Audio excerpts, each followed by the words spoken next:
Hello, I put together some highlights for my winter project that I did between January 25th to 28th, 2020. The project was for the removal of snow in my back and front yard.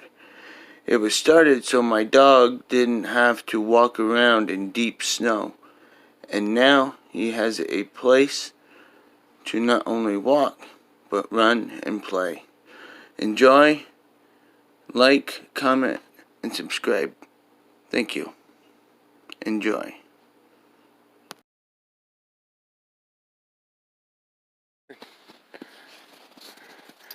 Look, I made a walkway for you, Butchie. That way you don't have to trample through the snow. And you're not even using it.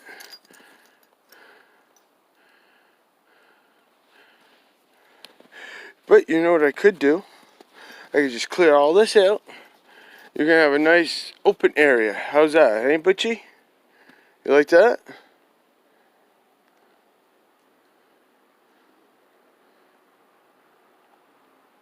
Butch, what you doing, Butchie? There you go. I bet you'd like it. Butch! Butch! Butchie, you want me to take all this snow out? And you have a nice open area? That's a good idea, huh, Butchie? Okay.